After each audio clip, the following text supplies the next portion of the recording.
안녕하세요. 오늘은 좀 색다른 주제를 다뤄보려고 합니다. 사실 제가 잘 알 수 없는 주제이긴 합니다만, 제가 그동안 좀 성악 레슨을 받으면서 느끼는 점을 좀 말씀드리려고 합니다. 그래서 제목을 숨쉬기, 그리고 발성, 그리고 쉼표, 이렇게 제가 제목을 정해봤습니다. 제가 성악 레슨을 받아보면서 참 중요하다고 느끼는 거가 숨쉬기입니다. 우리가 보통 그 주변 사람들한테 운동을 잘 안 하는 사람한테 요새 뭐 무슨 운동 하세요? 이렇게 물어보면 농담 삼아 그냥 숨쉬기 운동해요. 이런 사람들이 농담으로 하는 경우를 듣는데요. 숨쉬기가 사실은 쉬운 그런 운동이 아닙니다. 숨쉬기가 정말 중요한 운동이고요. 그것이 얼마나 중요한지는 우리가 보통 어, 숨이 끊어졌다, 좀 숨이 숨겼다라고 하는 거는 숨쉬기를 못하는 순간 몇 분 안에 우리는 죽는 거죠. 그래서 그만큼 이 호흡, 숨이라고 하는 것은 생명과 직결되어 있고요. 숨쉬기 운동은 정말 어떻게 보면 가장 중요한 운동이라고 할 수 있겠습니다. 제가 이제 성악 레슨을 받으면서 느끼는 것 중에 몇 가지 있는데, 그 중에 하나는 이제 그 자세가 바르게 되죠. 일단 자세가 좋아야 숨쉬기도 자연스럽게 되고 좀 더 깊은 호흡을 할 수가 있게 되는 거죠. 그리고 이 숨이라고 하는 거가 이 나이가 들면 사실 점점 좀 폐활량이 줄어들어서 이 호흡도 줄어드는 것 같아요. 그래서 장음을 쭉 음을 내기가 점점 어렵게 되죠. 그래서 이 긴 호흡이 필요한데 어떻게 하면 긴 호흡을 유지할 수 있을까? 그것도 이 성악 레슨을 받으면서 제가 깨달은 것 중에 하나입니다. 그런데 제가 이제 성악 레슨을 한 두세 분한테 받았는데 제일 처음에 저를 가르쳐 주신 분은 이제 그때 학생이 저와 다른 사람 또 하나 있어 갖고 두 사람을 그분이 가르쳐 주셨는데 그분은 테너였어요. 그리고 굉장히 그 드라마틱한 테너여서 소리가 그분이 한번 발성을 하실 때 제가 옆에서 들어보면 귀가 쫑쫑 울릴 정도로 나이가 한 60 되셨는데도 굉장히 그 음의 그 칼라나 그 이 강력함이 정말 아주 무쇠를 뚫을 것 같은 그런 음을 가지셨던 분이에요. 그래서 그분이 늘상 하는 얘기가 그 테너의 그 고음이 이 오케스트라의 오페라 할 때 그 오케스트라의 그 반주를 뚫고 그 음악회 그 오페라 하우스의 천장까지 올라갈 수 있는 거는 그 테너 목소리에 갖고 있는 어떤 그 심지라고 그럴까? 그런 거가 아주 용수철처럼 강력하기 때문이다. 뭐 이런 말씀을 하셨는데, 저희가 이제 레슨할 때 이런 말씀 하셨어요. 저하고 딴 한 분이 있었는데, 다른 한 분은 목소리가 너무 쉽게 풀어진다는 거예요. 목소리가 풀어지면 심지가 없기 때문에 그 음도 부정확하고 숨도 짧아진다는 거죠. 근데 저는 다행히 그분이 저는 약간 태어나기로 조금 그런 목소리를 자연스럽게 낼 수 있는 목소리라고 뭐 칭찬이라면 칭찬이지만 뭐 그런 말씀도 하셨는데 그래서 그분의 말씀은 그 노래를 할 때 이 후두의 근육을 긴장시키고 있어야 된다. 어떻게 보면 목을 조이는 거가 되는데요. 그런데 제가 나중에 요새 그 성악 레슨을 받는 분은 여성 소프라노신데 이분은 저를 처음에 이 가리킬 때 목소리가 너무 목이 너무 굳어 있다는 거예요. 그래서 목을 풀어라, 목을 열어라 이런 말씀을 계속 하셨어요. 그래서 이게 제가 볼 때는 이게 모순되는 게 아닌가. 한 분은 목을 쪼야 되는데 한 분은 목을 풀려고 그러니 이거 어느 장단에 맞춰야 될지 모르겠더라고요. 근데 제가 이 목소리를 약간 쪼여서 내는 거에 익숙해 있기 때문에 그게 쉽게 고쳐지지가 않았어요. 그래서 목을 열어라, 목을 풀어라 그러는데 그게 잘 안 되더라고요. 그래서 근데 이게 두 가르침이 모순되는 건가 이렇게 생각했는데 제가 요새 터득한 거는 그렇지는 않은 것 같습니다. 왜냐하면 우리가 그 음을 낼 때 이 어느 성악 선생님이나 다 하는 얘기가 뭐냐면 하품을 먼저 해라. 그래서 하품하듯이 목의 연국에 이 안에 이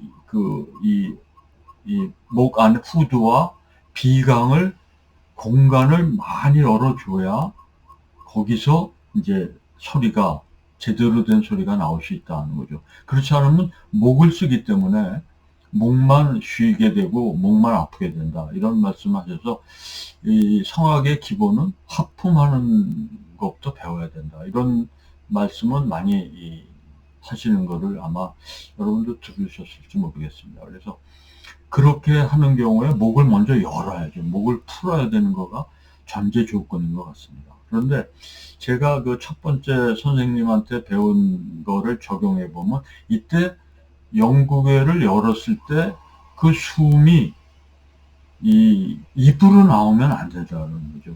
입으로 나오면 음이 풀어져 버립니다. 그리고 숨도 짧아지죠. 그렇기 때문에 그 숨을 조금 더 비강 쪽으로 올려서 코와 약간 뭐라 그럴까요?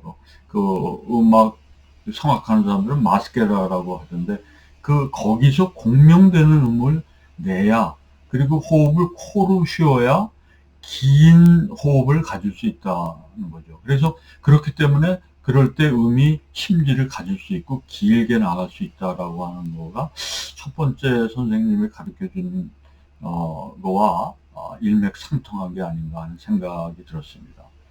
그래서 이 호흡을 길게 가져가려면 역시 비강, 즉 콧소리, 이 콧소리를 내는 연습을 해야 되는 게 아닌가 싶어요. 그래갖고 비강에 모여진 음이 내 눈앞에 어떤 거리에 어떤 그 초점, 그 포컬 포인트를 두고 그 지점까지 이 소리를 전달한다, 보낸다라고 생각하면서 음을 내야 좀 목을 쓰지 않는 그런 그 성악가의 목소리가 나올 수 있다. 뭐 이런 나름대로 제가 정리를 해서 지금은 뭐 연습을 그렇게 좀 하고 있습니다. 그래서 이 호흡이 짧아지는 거가 우리 보통 사람들의 큰 약점인데, 그 마라톤을 보시면요. 마라톤 뛸 때 제일 힘든 구간이 35km에서 40km 구간이라고 해요. 그때가 정말 한계에 도달하는 구간인데, 그때 우승하는 사람은 그때 마지막 스퍼트를 내서 그거를 끝까지 유지하는 사람이 우승을 하고, 거기서 다른 사람은 그 스퍼트 하는 사람을 못 따라가게 되면 거기서 뒤처지게 되는 거예요. 그런데 그때 그 구간에서 지친 사람들은 어떤 특징이 있냐면 입을 벌리고 뛰게 된다고 합니다. 그래서 마라톤 해설하는 사람이 그 뛰는 사람이 입을 벌리고 있으면 저 사람은 벌써 지쳤구나 이렇게 얘기를 하죠. 그거는 뭐냐면 입으로 호흡을 한다라고 하면 그만큼 그 호흡이 짧아졌다는 거고, 이 깊은 숨을 이제 쉴 수 없기 때문에 몸의 에너지도 많이 빠져나간 상태라고 하는 거죠. 그래서 우리가 그 깊은 그 호흡이 이 마라톤 선수한테도 아마도 중요할지 모르겠습니다. 그래서 숨은 두 가지죠. 하나는 들숨과 날숨이죠. 들숨이라고 하는 거는 이 몸 안으로 이제 숨을 들여 마시는 거고, 날숨은 내뱉는 건데 우리가 말하거나 노래하는 거가 다 이 날숨에서 이제 나오는 거죠. 그래서 날숨을 잘 길게 효율적으로 잘 그 분산해서 써야 그 긴 호흡을 유지할 수 있게 되는 겁니다. 그래서 제가 볼 때 성악에서 또 중요하다고 하는 거가 복식호흡을 얘기하는데, 복식호흡이라고 하는 거는 들숨으로 몸 안에 이제 그 숨을 저장하는 거죠.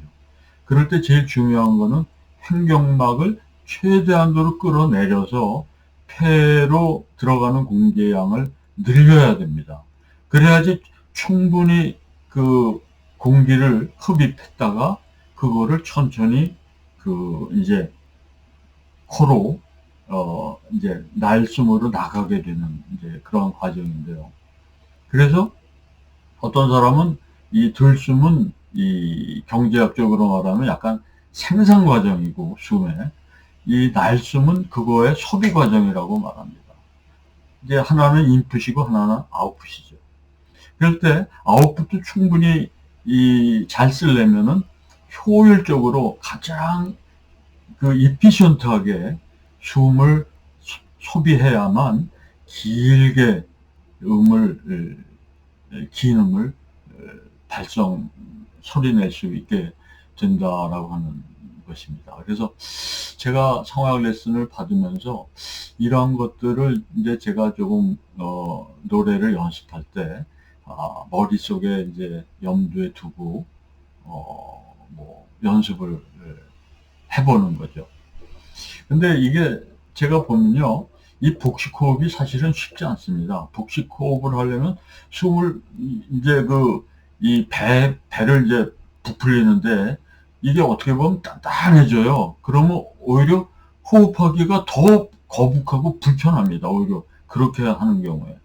그래서 제가 이제 선생님한테 여쭤봤더니 그런 게 아니고, 그렇게 뭐 딱딱하게 유지하는 게 아니고 이 배의 어떤 움직임, 그을 유연하게 하는 거가 복식호흡에서 더 중요하다. 이런 말씀을 제가 듣기도 했습니다. 그래서 오히려 배를 유연하게 해서 이 호흡을 들이킬 때 충분히 저장했을 때 그거를 적절하게 이제 날숨으로 내보내는 그러한 역할을 해야 된다고 하는 거죠.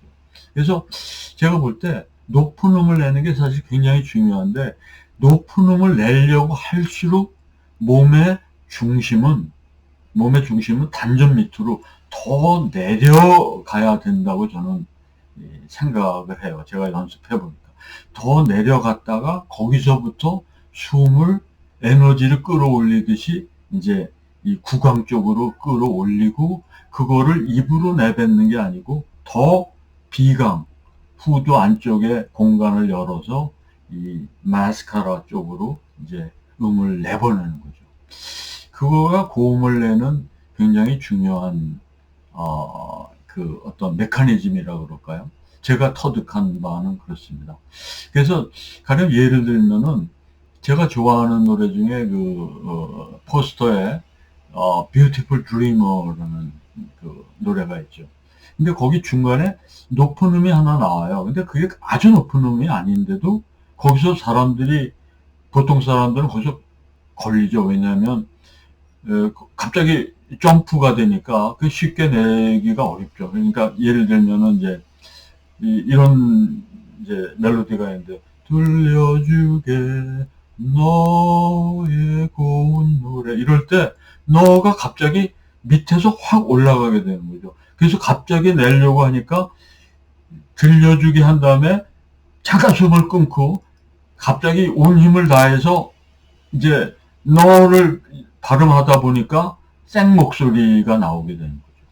그래서 성악하는 사람들은 그럴 때 이거를 긴 호흡으로 한 번에 가서 마치 그 디딤돌을 딛고 올라가듯이 올라가야 자연스럽게 된다라고 선생님이 좀 그렇게 가르쳐 주시더라고요. 그래서 This what I use, the voice of melody, 여기까지 한음으로, 그 한 호흡으로 가야 오히려 올라가기가 쉽다, 이렇게 말씀을 해주시는 거를 제가 들었습니다. 그래서 한번 제가 또 다른 노래를 한번 예를 들면은 제가 한번 악보를 하나 보여드릴까요?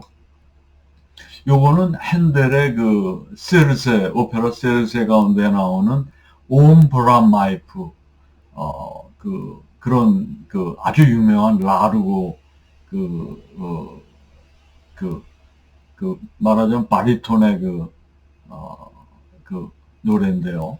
굉장히 유명한 노래죠.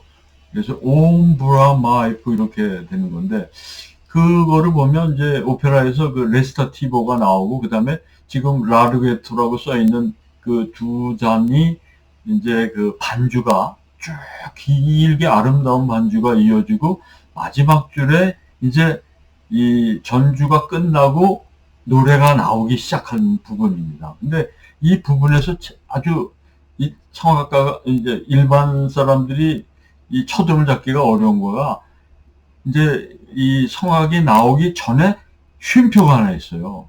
그래서 그 반주는 거기서 이미 2분음표를 치고 있는데, 노래하는 사람 거기서 한 박자 쉬고 들어가야 됩니다. 이 한 박자 쉰다는 거가 이 노래를 부르려고 하는 사람한테 한 번의 여유를 더 주는 거죠. 이제 드디어 시작이 됩니다라고 한 번의 여유를 주고, 이미 반주는 시작됐는데 그때 옴 브라, 이제 이게 길게 옴이 시작이 되고, 반주는 그 다음 소절에서 이제 다시 연결이 되는데, 이게 들어보면은 초보자들은 이 맞추기가 쉽지 않은데, 잘 생각해 보면 이때 첫음에 쉼표가 있는 거가 이 노래를 부르는 사람한테 훨씬 더, 말하자면 이 준비할 여유를 준다는 점에서 이 쉼표가 굉장히 중요한 것 같다는 생각을 해봅니다. 다른 노래를 하나 볼까요?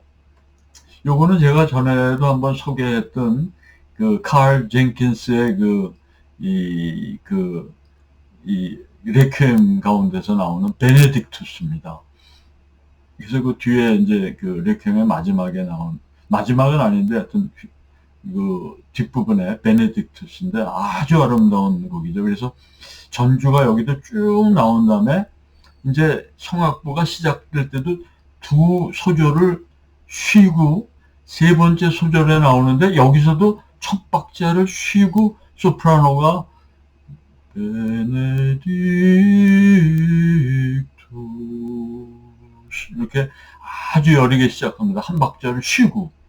그리고 그게 끝나고 나서 길게 이제 네 박자가 지난 다음에 테너가 또 거기서 한 박자를 쉬고 똑같은 베네딕투스를 똑같이 부릅니다. 그리고 그게 끝나가면서 알토 파트가 또 음을 쉬면서 기베네 노미네 또 이제 그 뒷부분을 이제 알토 파트가 이어갔는데, 여기도 보면은 그 전주가 있지만 전주가 끝나고도 쉼표가 있고 그 다음에 들어가게끔 그 작곡이 돼 있는 거가, 이 노래를 시작할 때 그 한음을 더 쉬게 만들어 주면서 그 뭐라 그럴까요? 어떤 그 음의 공간을 열어주는 그런 게 아닌가 하는 생각이 들었습니다.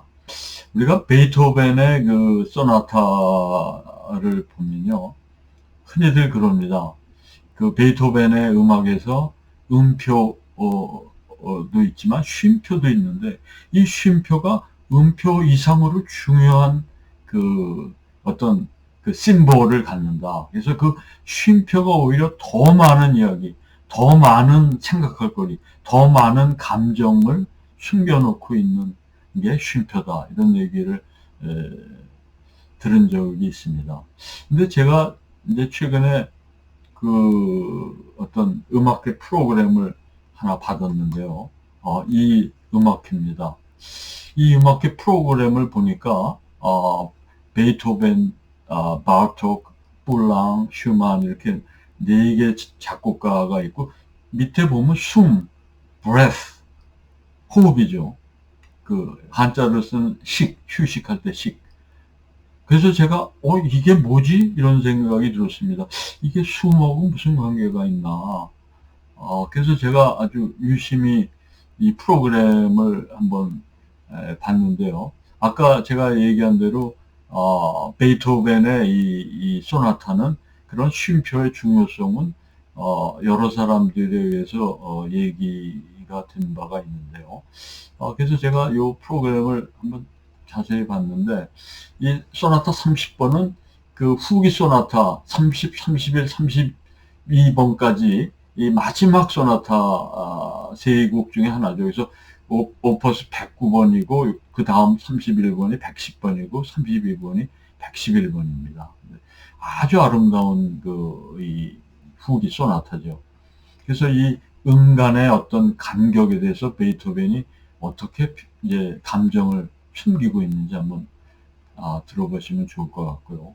바르톡의 Out of Doors, 이게 문 밖에서 뭐 이런데, 바르톡은 그 민속 음악자로 자연의 혹은 이런 그 민속의 다른 이런 이방인들의 그런 음악을 많이 채집했다고 그래요. 그래서 어떤 자연에서의 어떤 그 소리, 또 어떤 휴식, 뭐 이런 거를 뭐 표현하고 있지 않나 하는 뭐 막연한 생각입니다만. 그리고 뿔랑의 그 나폴리 이 조곡, 이거는 아마 그 나폴리의 어떤 아름다운 풍광과 그 자연, 그리고 그 사람들의 어떤 그 숨겨진 어떤 열정이나 이런 것들의 어떤 자유로움, 이런 거를 뭐 잘 모르는 곡입니다만 뭐 그런 게 아닌가 싶고요. 이 로버트 슈만의 이 판타지 슈티케는, 슈만은 항상 그 안에 그 두 개의 자아가 있었다고 그래요. 슈만은 그래서 그 두 개의 자아가 항상 대립하고 갈등하고 또 하모니를 이루고, 또 거기서 어떤 교차하면서 어떤 평화와 쉼, 이런 것들이 느껴지지 않나. 뭐 이것도 제 막연한 생각입니다만, 이런 프로그램으로 어떤 휴식, 숨, 이라고 하는 주제로 이 독주회를 준비했다라고 해서 제가 굉장히 흥미롭게 이 프로그램을 봤는데, 이 콘서트는 보니까 6월 19일, 아마 다음 주 목요일인데, 아마 예술의 전당 리사이트홀에서 한다고 합니다. 그래서 이 최소영의 독주회가 굉장히 기대가 되고 궁금해지는 그런 독주회인데, 여기 뒤에 보니까 그 프로그램 노트도 연주자가 직접 써서 읽어보니까 굉장히 뭐라 그럴까요? 저를 일깨워주는 그런 내용들이 있었습니다. 그래서 하여튼 제가 오늘은 제가 그동안에 받았던 성악 레슨에서 제가 얻은 뭐라 그럴까요? 이 발성법의 어떤 그 깨달음이라 그럴까요? 뭐 그런 것과 함께 제가 며칠 전에 이 독주의 프로그램을 보니까 마침 부제가 숨이어서, 아이고, 이게 내가 그동안 막 머릿속으로 고민했던 이 숨쉬기, 발성, 이거하고 어떻게 연관이 되나 좀 궁금하기도 해서, 오늘의 이 내용을 한번, 이 발성과 또 이 음악에서의 어떤 쉼표, 사실 음악 연주가도 계속 멜로디만 연주한다면 얼마나 숨차고 얼마나 힘들고 얼마나 좀 답답하겠습니까? 중간에 어떤 이런 휴지부, 쉼표가 있어서 좀 여유도 주고 생각할 시간도 주고 감정도 추스리고, 또 이러한 어떤 침묵의 시공간이 연주자나 뭐 관객들한테 다 필요한 게 아닌가 하는 생각이 들어서 오늘의 어떤 컨텐츠를 꾸며봤습니다. 다음 시간에는 또 다른 내용으로 돌아오겠습니다. 감사합니다.